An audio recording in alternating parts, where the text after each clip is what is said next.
So welcome back. Hope you had good time last week watching your emotions and seeing all these uh, emotional reactions that arise within this body-mind complex. And it's a very interesting phenomenon. Last week we have discussed about the uh, that how Arjuna is in this intense grip of emotions. And these emotions arise mainly due to attachment, due to fear, and these emotions are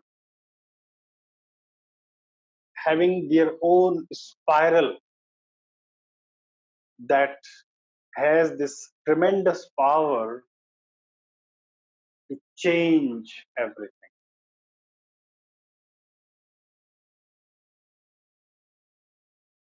So we have seen all this phenomena within ourselves, that how these emotions are creating this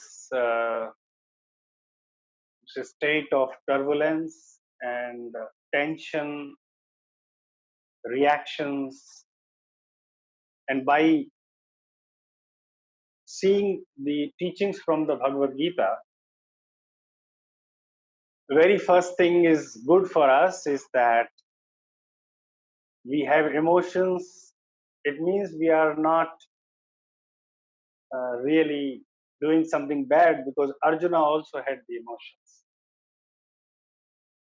This awareness is also required in the society, in the cultures where a lot of times this negative understanding is given about the emotions, that hey, don't be emotional. Why are you being so emotional? And as a child, when we grow, we somehow do not know how to express those emotions. And our culture, our parents, our surroundings, if they are fully functional, open, where it is allowed for one to express, then these emotions doesn't become a big trouble. But when we have grown up in the environment where there is suffocation, where there is suppression, where there is uh, force that you first of all do not recognize if there is any emotion. And it is true for both kinds of emotions, even the pleasant ones or unpleasant ones. I've heard people saying that uh, when they have some very nice feeling, when they are feeling very energetic, happy, even in those situations, sometimes parents will scold, why are you so happy? What's in it to be happy? The children are confused. I'm not able to express my happiness, and I'm not able to express my anger, sadness, fear, or we learn to fake them. There's no emotion. Oh, Sunil, you look so good today. You changed your hairstyle and you changed these clothes, and no emotion, but just a lip service. So when we meet people, especially in social settings, we have another way of presenting those emotions, where there are no emotions in it, but we feel like, I'm so happy to see you. whether you are happy or not. What I'm trying to say that emotions, positive, negative, pleasant, unpleasant, should I express them? Should I not express them? And should I fake them? These are many conditions possible related to the emotions. And then, of course, the reactions which comes later. But at very first place, seeing and reading this Bhagavad Gita, we need, we have this clarity that it is good to be sensitive, even though that sensitivity towards the emotions can make you vulnerable. You may be overwhelmed by them. It's very much possible. So, if you are being overwhelmed by the emotions, it's not anything good or bad in it, because we are humans and we tend to have these emotions. So, it's perfectly fine to be experiencing those emotions. Now, our attitude towards those emotions depend on various aspects. That can be from the family, mainly how your parents has viewed emotions, and in many cultures emotion has no value, because if you are emotional, then you tend to have more problems. It is true. If you are a person with a heart which goes with any emotions, it starts to bleed, and then we don't know how to handle that. So emotions in itself are not that which need to direct the energy, life, but they are energy which is in the motion. So this very fact of accepting, acknowledging the emotions that they exist,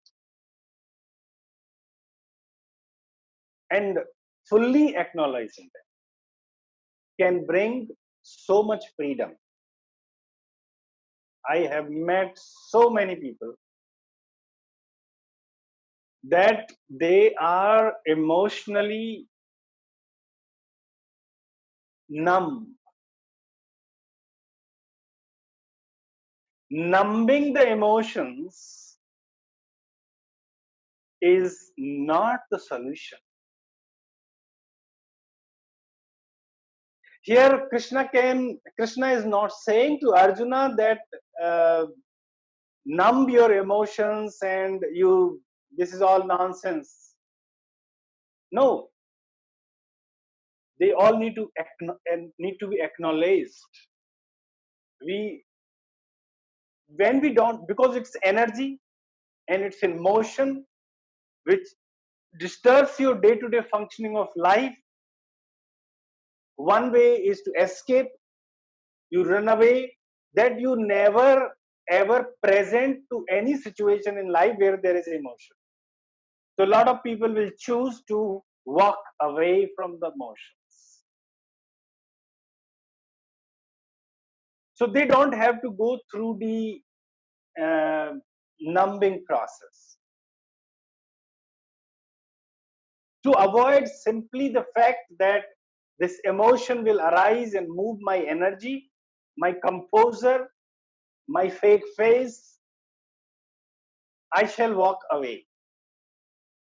We have learned we are discussing this from the beginning, that how much you will run away, walk away from your emotions. 1 day, 2 day, 1 year, 10 years, 20 years, maybe this life. In order to complete yourself, your human experience, you cannot numb yourself. You cannot walk away from that. Of course, we have to have this sense of, in many situations, it is not necessary that you mess up with the emotions unnecessarily. There are possibly situations where you may need not to unnecessarily fight with them. But the essential things in life, especially pertaining to you directly, you cannot escape. You cannot walk away. So this escape and walking away from the emotion need to be taken into the consideration that it has consequences too. The consequences are is still there. If you are walking away from the emotions, then it has its consequences. The consequences are that you leave number of issues unresolved, unexpressed, and they pile up and they grow, and then they may become so big one day that they push you down. They punch you down, because then you have no way to go away. If the emotions are keep on piling up, it will have its own consequence. It's like, and then some situation in life which is difficult, and it has something to do with some other things, then all these emotions might come up, and then you say, okay, now also deal with me, which you could have avoided by dealing them before. So a lot of times people say that when problem comes, they come from all directions. Because when you are in this spiral, then everything starts to work and has its momentum. So emotional sensitivity is very much appreciated. The yogic processes are actually making us sensitive towards our emotions. Anyone who has done this walking away and numbing or reacting the emotions will be brought to the senses and actually forced to face them. So for example, Yoga Nidra is one of the very powerful practice where this emotional numbing can be exploded. You have thought that I have dealt with all my emotions and I have freed myself from all the reactions of it.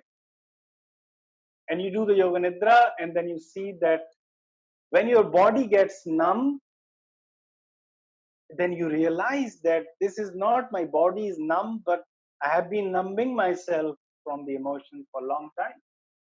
And then there is no escape.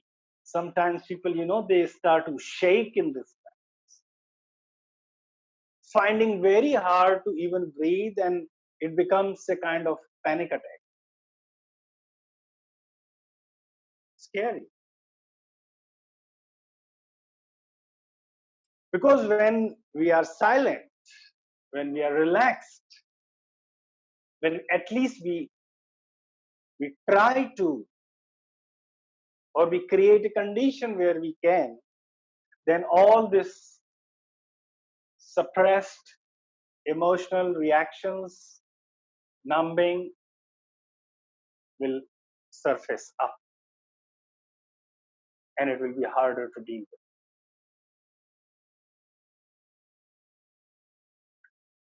The another fact to the emotions is that these emotions, whether emotion is positive or emotions are negative, they have a very tremendous impact on the circulation of the energy and secretion of the hormones.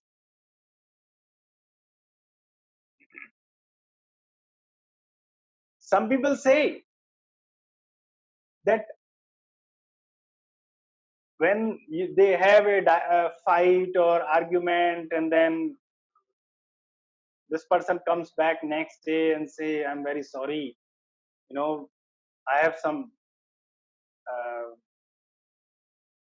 these the hormones in my body are disturbed, so I lose my mental balance, and I'm uh, I'm reactive, or I'm fluctuating in emotions, and I'm moody. My mood swings happen because my hormones are not balanced,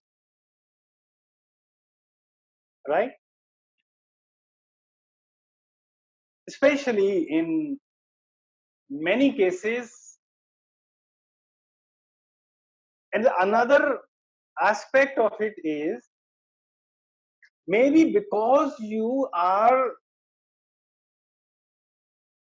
your intellect, your mental balance is not there, so your hormonal balances are disturbed. The both possibilities exist. Maybe due to your, and not maybe, actual thing is this, that if I have exposed myself to this mental imbalance, then, and I have not dealt with the emotions, I have walked away and I have numbed myself, it doesn't mean that it has not changed anything inside you. It definitely may have influenced your endocrinal endocrinal secretions. So all kinds of thyroid problems, suppose, directly connected with the emotional imbalances. It's a very hormonal thing when somebody says that, okay, I have thyroid problems. My thyroids are either not secreting enough, or they are secreting excessively. In both conditions, thyroid itself is not the problem, because thyroid has got imbalance because you have gone through some other processes before, especially the mental imbalances.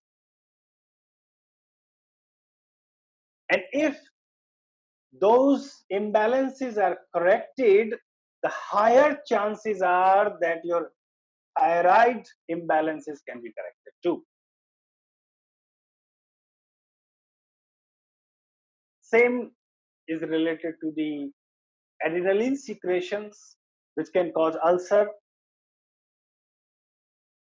the excess of acids in the body. So somebody say, I have acidity.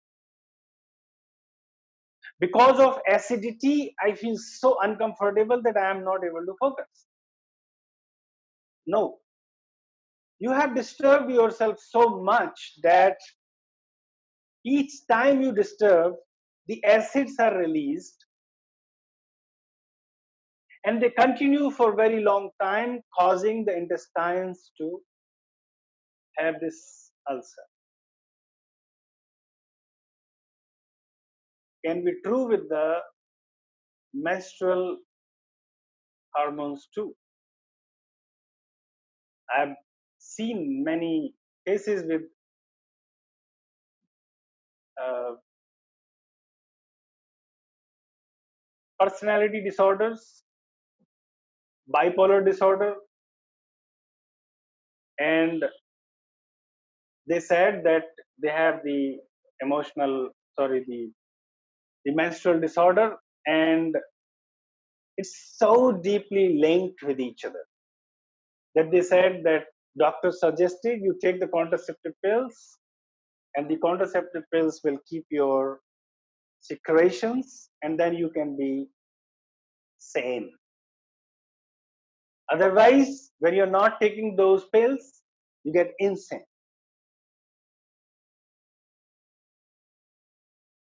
There's one very,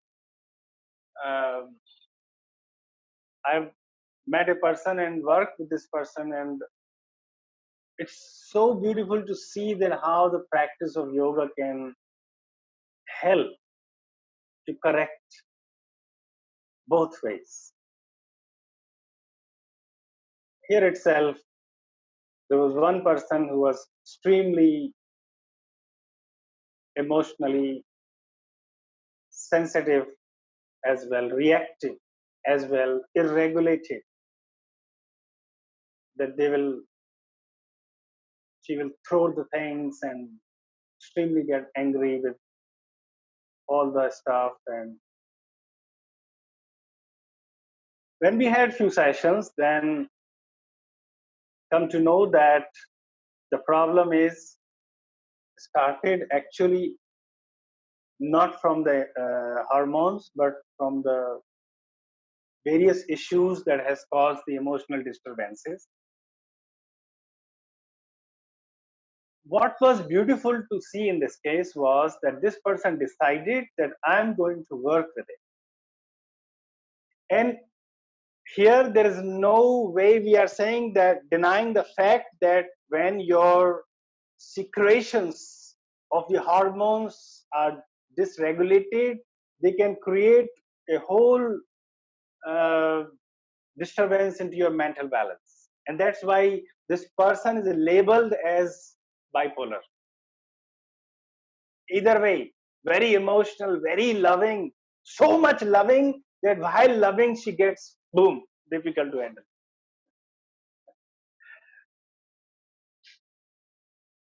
So this person decided that I will work with it. Going through. So one thing was sure, that doing the practice. And the same thing, not walking away from emotions, embracing the sensitivity, acknowledging the emotions, and being aware of the reactions, emotional reactions. When we are aware of the emotional reactions, then it's much easier. Because when we are aware of emotional reactions, then, and we have already been practicing, so some part of us which is able to see the things separately is also there. Not fully, but partly. It will also work. So then this person can navigate through the emotion.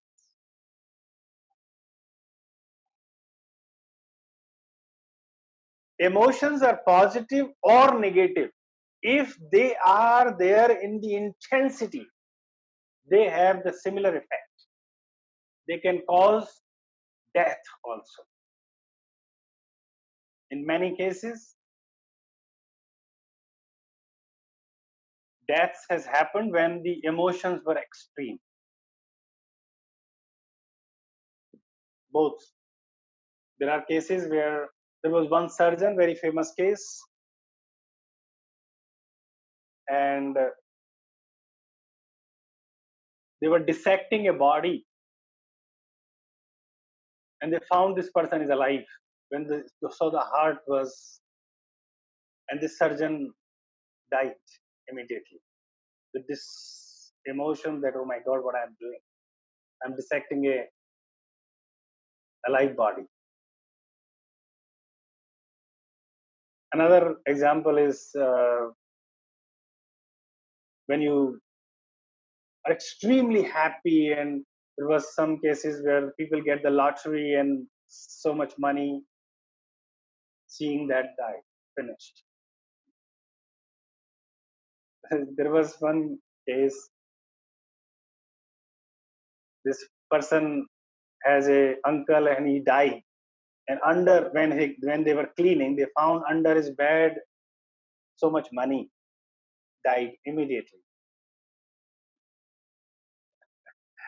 The point is that emotions, when they are in extreme situation, intensity, they can explode, can cause death also.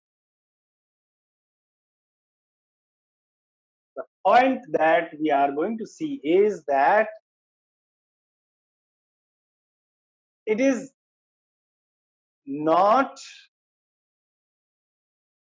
important that you are, it is not good or bad emotions that can cause troubles to your psychological and your physical health, but it is the intensity of the emotions that causes this disturbance.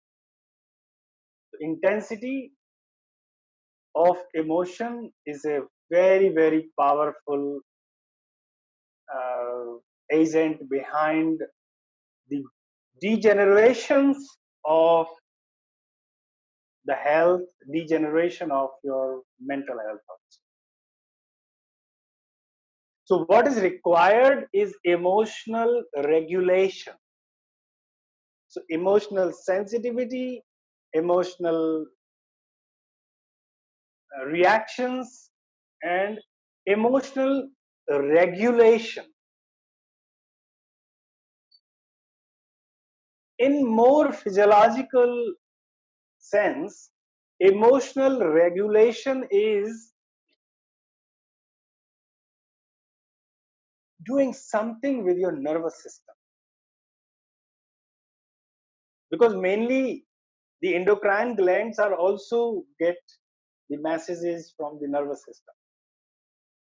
There is a whole new avenue has opened in the modern psychology these days, and there is so much work is happening on emotional regulation. And there are people that they are denying everything else. They said just regulate your emotions and then everything will be all right. And they are true in some sense. So emotional regulation is where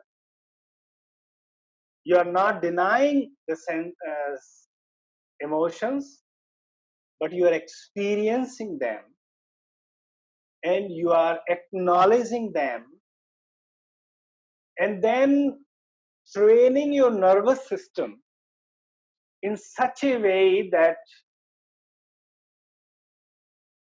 you can get away from any negative consequences of them. The basic thing that Arjuna requires at this moment is emotional regulation, because in this irregular state of imbalanced state of his emotions, he cannot function. To be able to be functional emotionally, you have to regulate yourself. And this regulation is done by Krishna by various kinds of uh, things that he spoke. So one very higher aspect that is presented here towards the emotional regulation is taking away all the suffering and the sorrow and the lamentation and anxiety that Arjuna is experiencing, by taking away the power that these emotions are having in it. And that power is the sense of identification with himself and these emotions or the situation. So the whole idea of identification with the opponents that are his relatives in front of him in this war field. So first of all, this identification need to be broken, because when we are identified with our emotions, very difficult to do anything about it. If I identify myself as an angry woman, then very essence of me is taken away from me. If I am not an angry woman, then what is my existence? Some people will get identified with their emotional states so much that they have to, even though they don't want to, but they have to present always themselves in that emotional charged state. Suppose if you are a manager and you are having this faulty understanding of yourself that if you are projecting yourself as an angry manager, then everything settles down in the office. People see you. The moment people see this person, everything is order. People start to work and they are sincere, and then they say, "Ah, this is nice to be like that." And then they might get identified with that role. That if I show myself as an angry person, then I'm always at my best. Any kind of identification, all kinds of identifications are stupid, and one of these is this. It's identifying with one's emotions. Even some people are identified with their image of being good. Equally dangerous. In all situations, that because I am good, I need to present myself always good, always positive. To deny the reality by projecting yourself as emotionally balanced. So this regulation is not in this sense. Here Arjuna is trying to identify himself as a person who is trying to follow dharma, who is avoiding war and who is avoiding any cause of death to anyone. The reminder that is given here is that it's not your emotional identification that is important right now. What your emotions are, they are okay in its own place. But these emotions cannot dictate the reality and dharma, your duty. Your emotional identification and your dharma need to be separated. So the one big thing that is done by Arjuna is taking away all his lamentation that you are nobody. Who are you? Because he thinks that I am going to kill and I am going to do this and that. No, it's not true. You are no one. Everything that is going to happen is happening due to certain situations that are already there. And that's where he brought the idea of death and how we are. Now, this is one big thing that he has given for the emotional regulation, that recognize your true self, Swarupa. What is your real? Are you the emotions only? The moment we question that, are you this angry woman only, or a very uh, pleasant person only? Are you not more than that? He brought a very big view in front of him, that you are that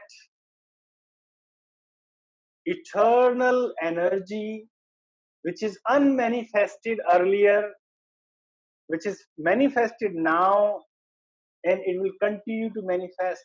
And it's not only true about you, but it is true about everything in this cosmos. And this is mind blowing, because he is so focused on himself, and I am this and I'm, and he has taken away the whole power from it, saying nonsense. What are you grieving for? You are grieving for something so small, and the issue is something else. So, giving Arjuna a very big picture, vision of his self. So, all the power that these emotions are having in it, it's settled down. However, in the very beginning, it's very harder to get this idea that you are expression of the divine, and you are unlimited, and you are this and that. Hard, but this is where the beginning of emotional regulation is, at a deeper level, at a very deeper level, where the very fact that you are the witness and rest everything that is happening is a play, and you are mistakenly identified with this play, is broken. So here we should not misunderstand one thing. There was one person, and he had a garden, and he loved his plants, and he made this beautiful garden. One day he was not there, and then a calf or a cow came and then ate his favorite plants. And this person got very angry, and he took the stick and hit the cow. Cow died. And then it's a story. Don't be surprised how a cow can die with. So maybe he's very strong, and he, in the emotional state, he hit very, very hard. Cow died. This happens when we are emotionally charged. Then sometimes you hit at the right spot and you are finished.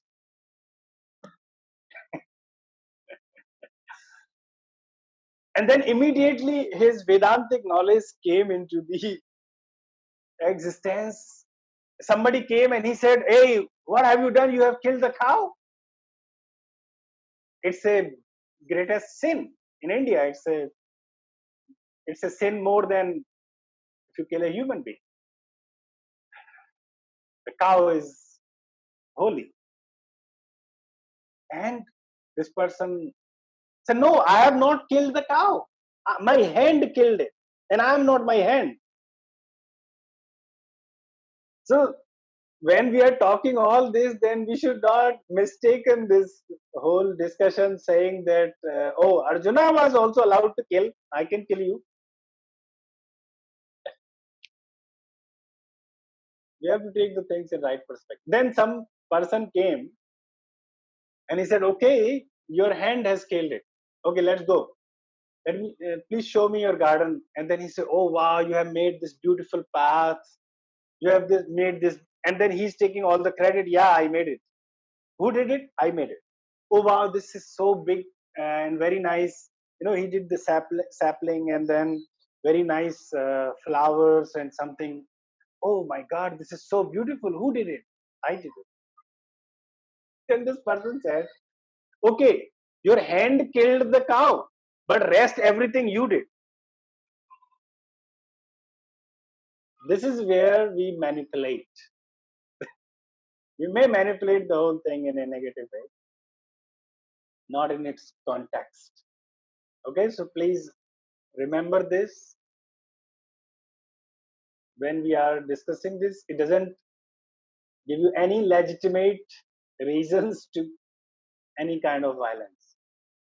Here, the whole issue is different. It's about dharma, it's about establishing the laws of nature and in a higher perspective. Of course, when you are aligned with dharma in what you are supposed to do in that, then definitely you are supposed to do what your role is assigned in that situation.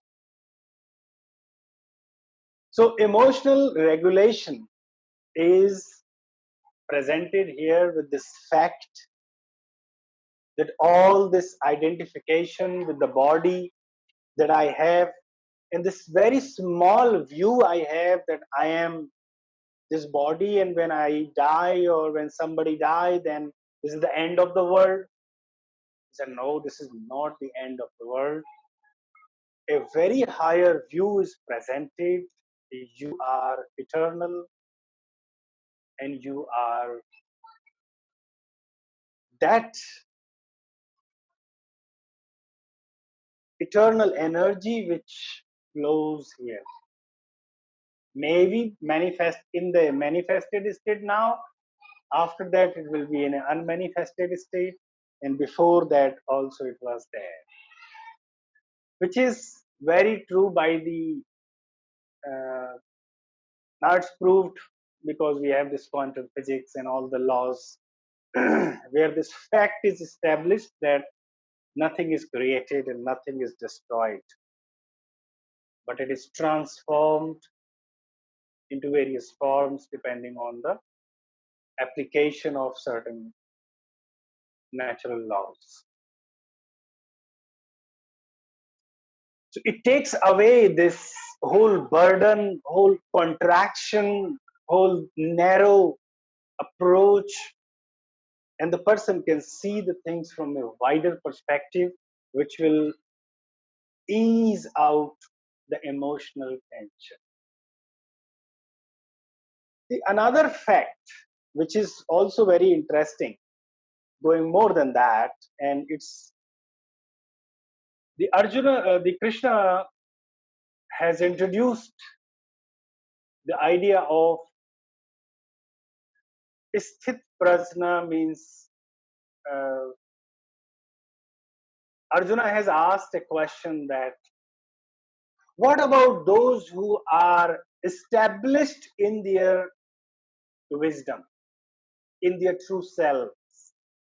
What kind of, how these people behave, how they talk, how they walk, how they have their conduct?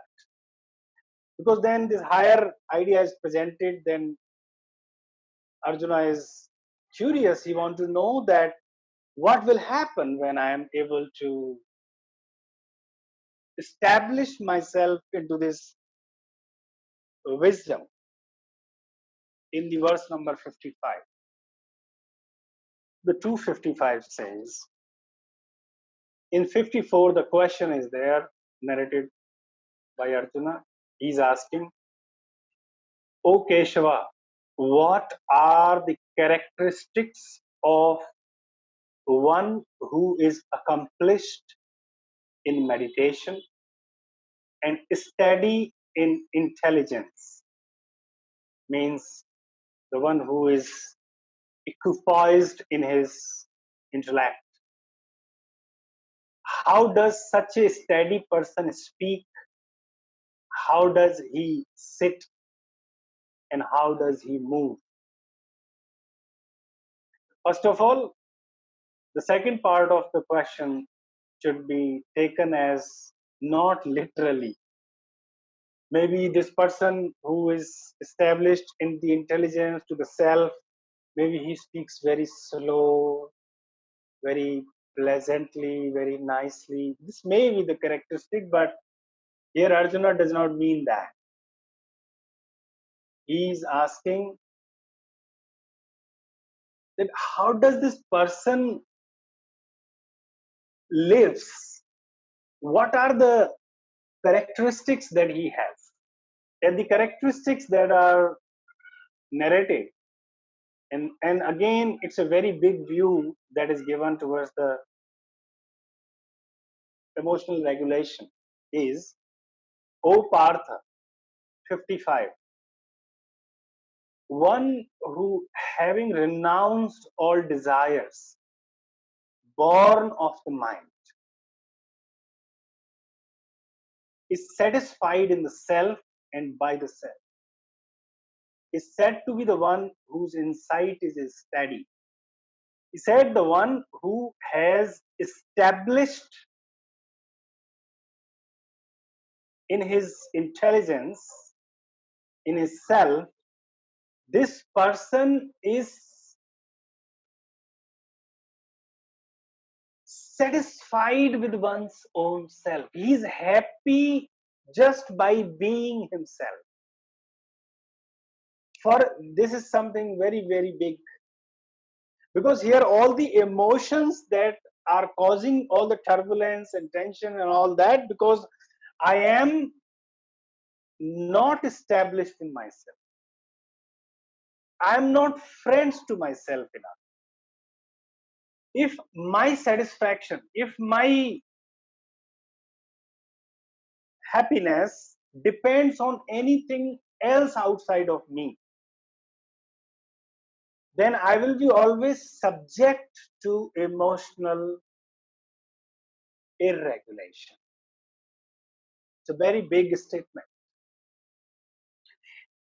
Both we have to understand, and we have to take it as in both senses. One sense is that we take this statement as ultimate thing, and then we also take it as a practice. It is practice for us to remind, to get back to that awareness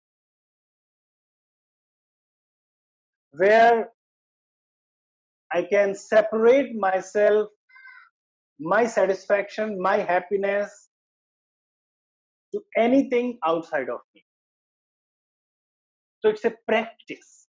However, here it is established as a big thing. He's saying the one who has already established, then he is like that. He is happy, he is satisfied in himself, does not need anything, anyone outside of himself. And it is possible only when he has renounced all his desires. His all desires are renounced, and he is able to study himself in what he is. You may find it difficult that how can I take this and apply it in my life, because this seems to be very difficult if I have no desires. Because I have a lot of desires, then it means that I cannot be emotionally regulated. It's like if you are emotionally regulated, then you can be happy. I cannot be happy because I am not emotionally regulated. What to do? Another thing that which I have tried to compare with something which can be helpful to understand it in a little easier language. When we see the characteristics of self-actualized person according to Maslow, Abraham Maslow, who has given the idea of self-actualization, and the characteristics that he has said. One of the, I think, very first characteristic that the Maslow has mentioned is that the person who is self-actualized is able to see the things around him. He has a correct perception of the things in his surroundings. It is saying efficient perception of reality. Self-actualizers are able to judge situations correctly and honestly. They are very sensitive to superficial, dishonest, and are free to see reality as it is. The another characteristic, the second one, is comfortable acceptance of the self, others, and nature. Means comfortable acceptance of the self, what you are, others, how they are, and the nature, the whole surroundings. Self-actualizers accept their own nature with all its flaws. The shortcomings of others and the contradictions of the human condition are accepted with humor and tolerance.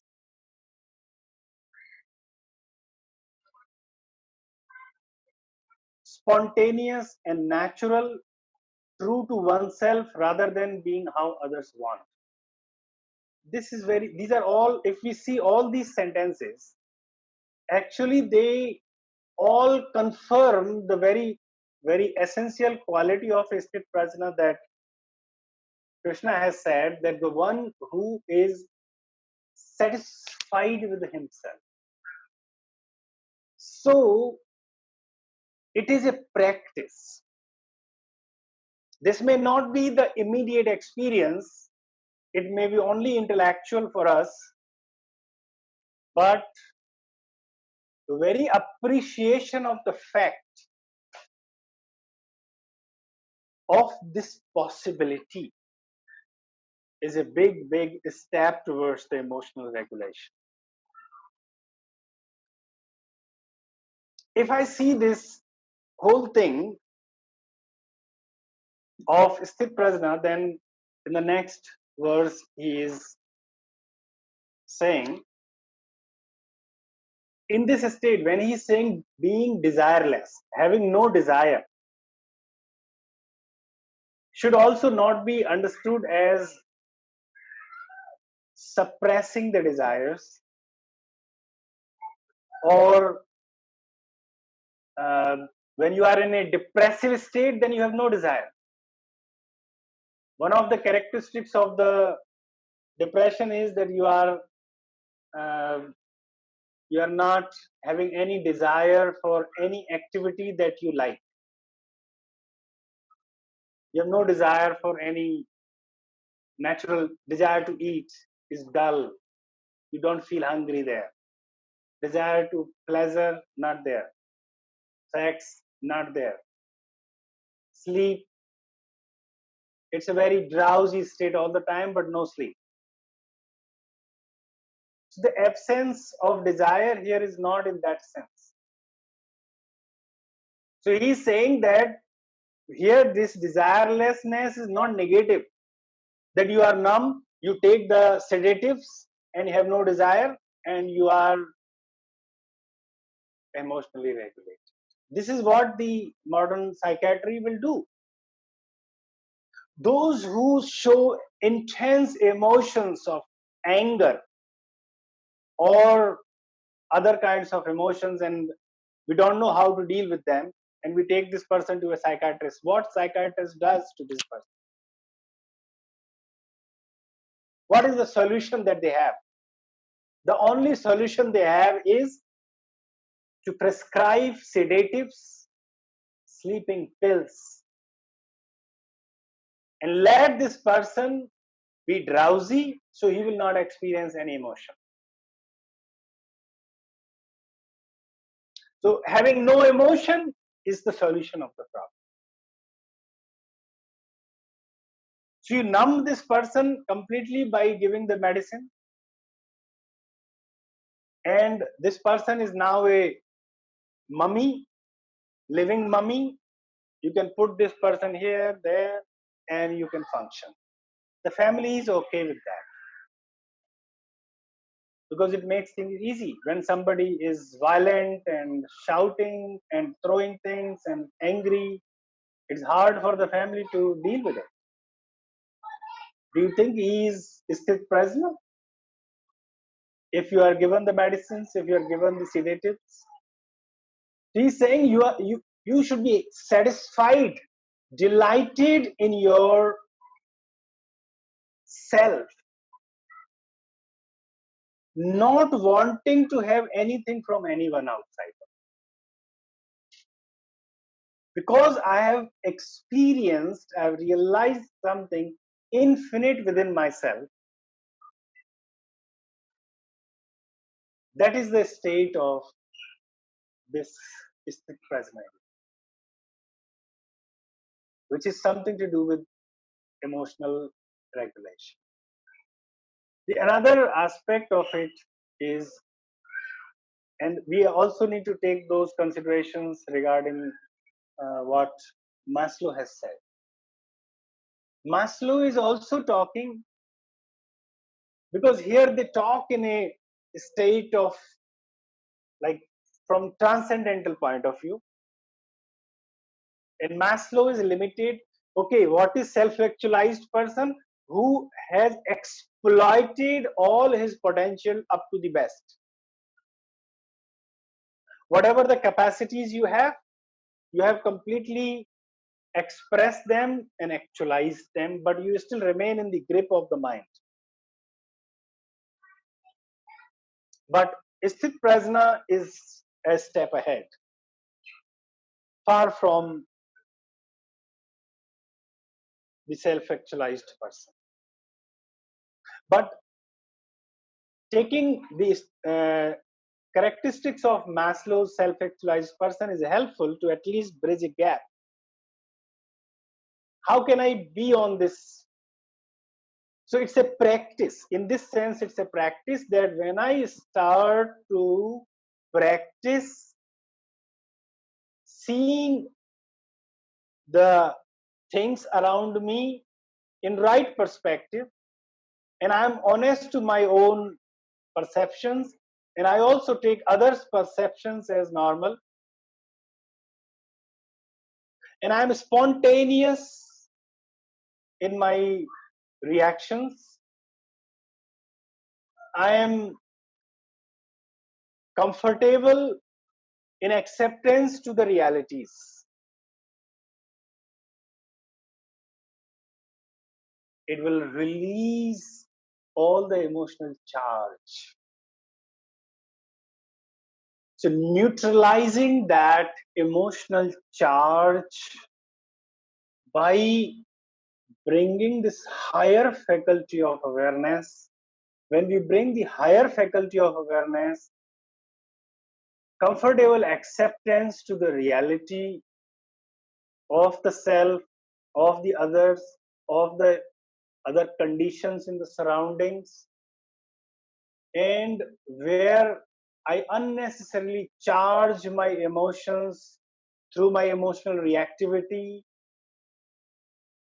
is taken away. When I put this awareness, this higher intelligence, this higher perspective, then it is a practice for me. So that you don't get it, oh, it's beyond my reach. No, it's not like that. It's completely in our reach. This is where the learning is.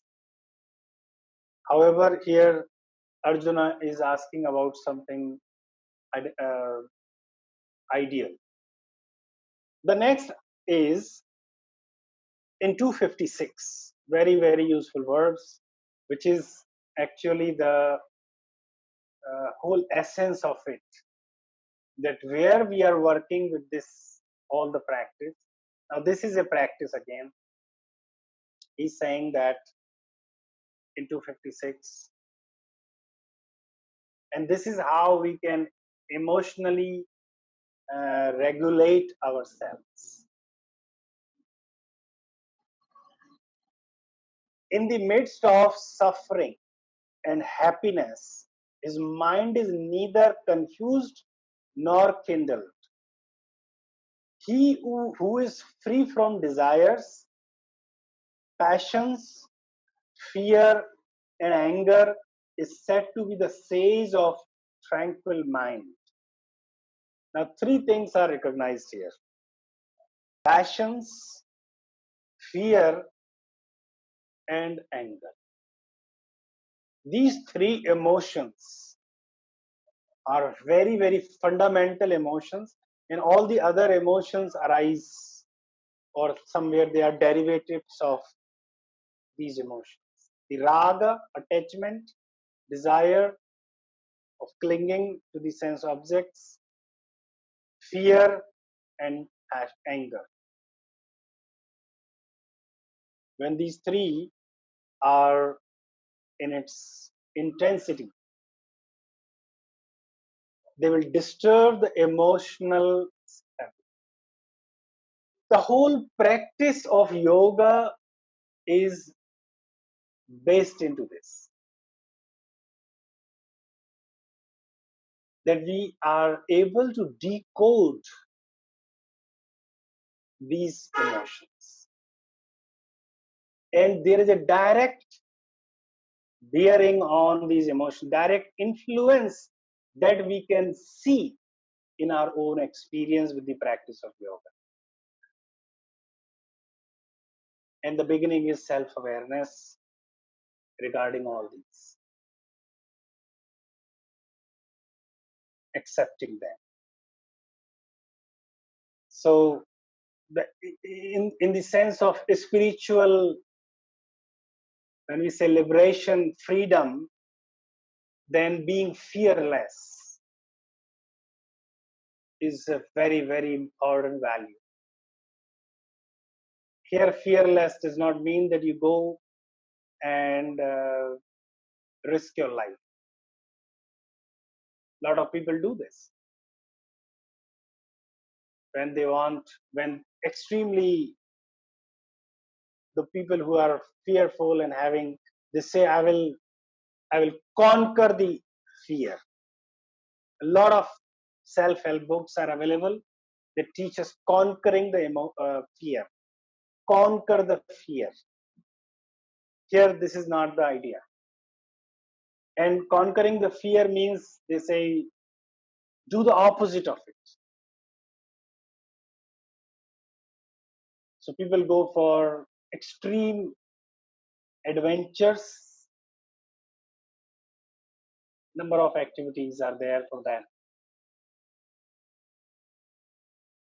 Here, this fearlessness, abhaya, is very instinctual aspect of our being. Fear is not that something comes from outside, but it is inbuilt. If you stand on a high building and just think, what if you fall from here? It's enough to experience what is fear. And in the chakra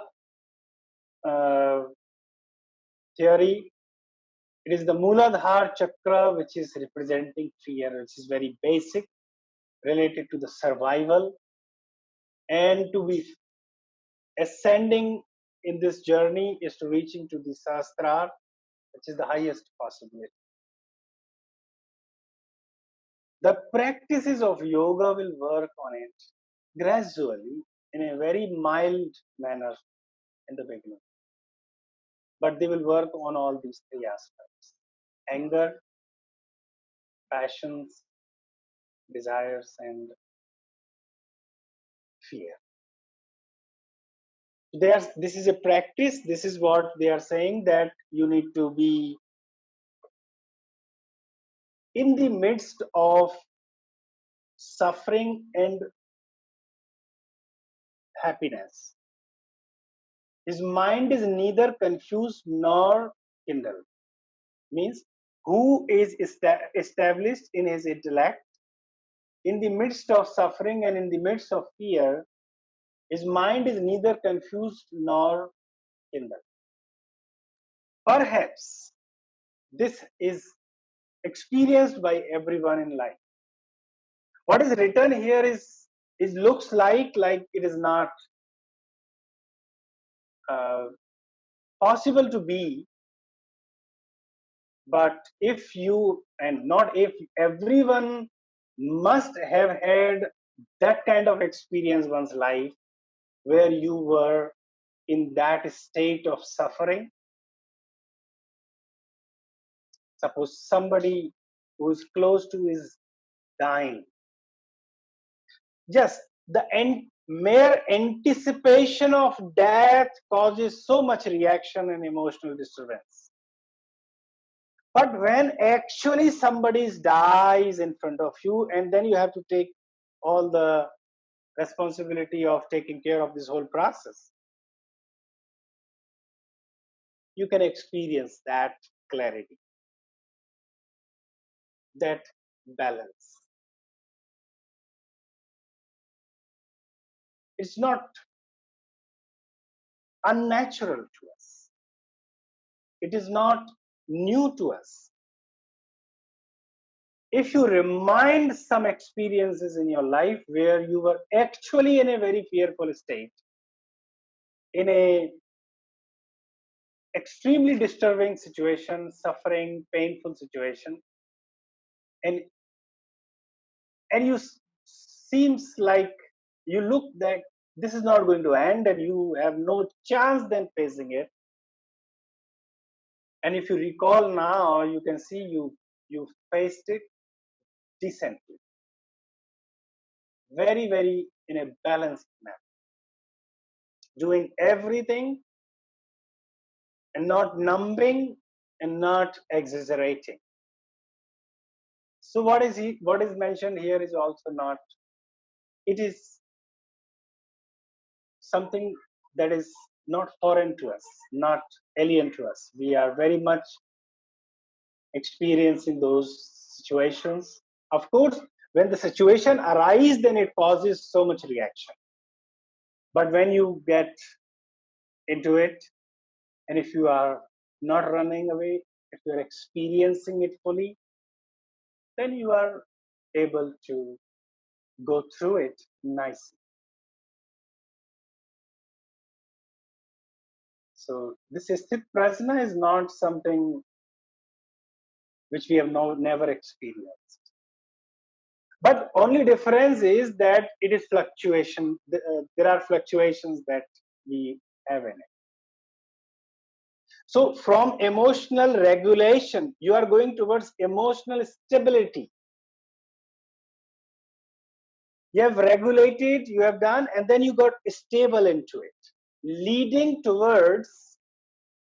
So emotional stability is something like one who is free from all material desires, who is neither delighted nor disturbed by joys and sorrows, is the one who stands firm in the wisdom. These are all still characteristics going on. One who is free from all material desires, who is neither delighted nor disturbed by the joys and the sorrows, is the one who stands firm in the wisdom. It's the emotional stability. Now you are stable, leading towards emotional maturity. When you get stable into it, you get mature. And this emotional maturity is perhaps or if you want to have new word, a more inner maturity. Perhaps this sthit prajna is that the one who is matured, Maturation, this maturity, how do you reach to the maturity? That it's a process. You don't get mature in a fraction of a second. Maturity means you are step by step going into it, and you reach to the maturity. Okay, now like a tree who is a small plant or a seed.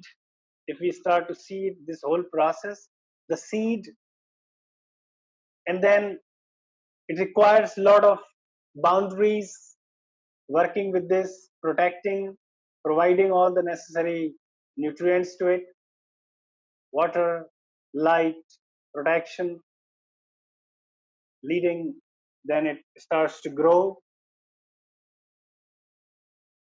and fully grown up tree, stable. Maturity means that person comes and throws the stone on this tree, the tree still gives the fruit. Lovingly, you go and ask this tree, could you please give me the mango? And then you get it. Also, you get it. Maturity. The tree is not, oh, you, how dare you throw the stone and ask me the fruit? So this fruit will go and hit you. No, it doesn't happen like that. The tree is matured now, matured enough to give fruits. Anyone who comes under it finds the shelter. All birds, and that's where this love, compassion, joy, and in the midst of typhoons standing firm is that stability this tree has. If this analogy can help us to understand in the same context to the human beings also, that we have this inner maturity process.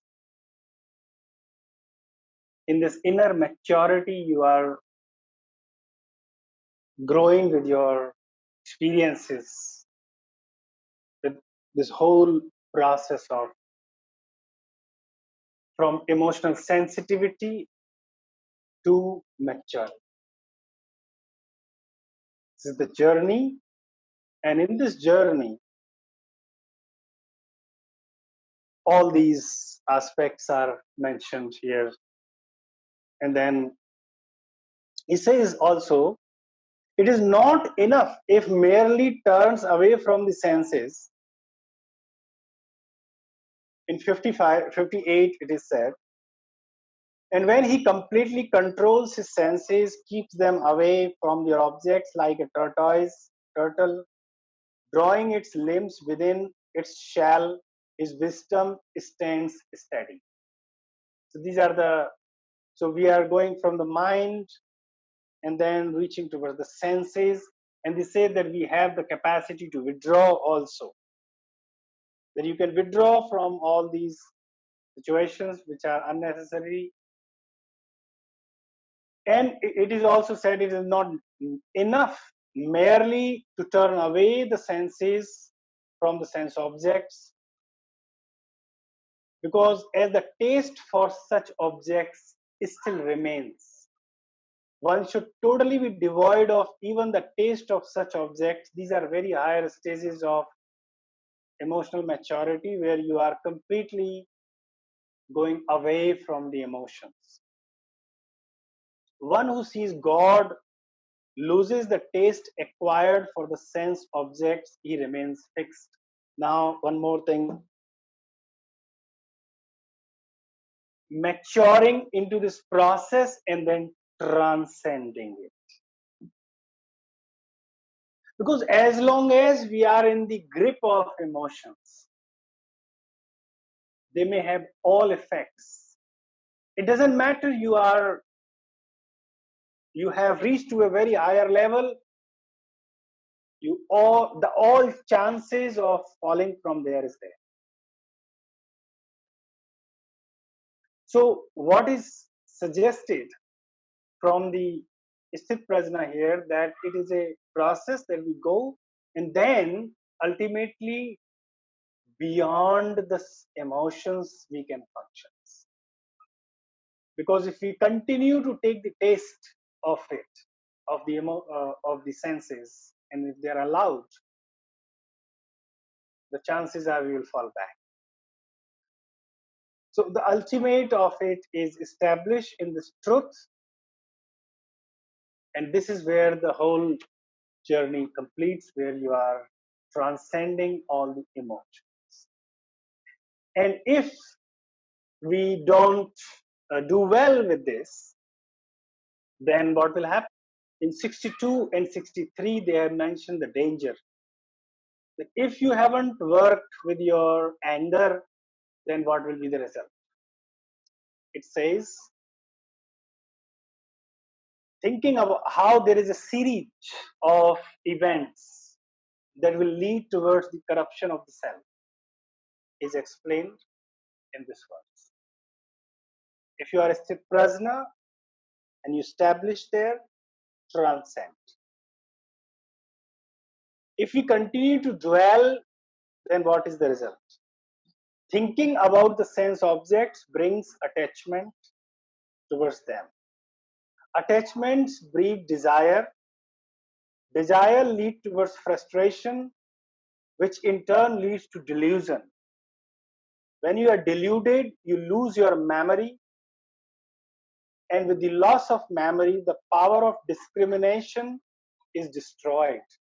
So this is what uh, mentioned in this whole idea of Isthit Prajna, and this, this very higher aspect is presented, that how one can transcend the emotions, going through it, experiencing it, regulating it, balancing it, maturing yourself in this process, and then transcend. I think that is all for today. Thank you very much for your patience.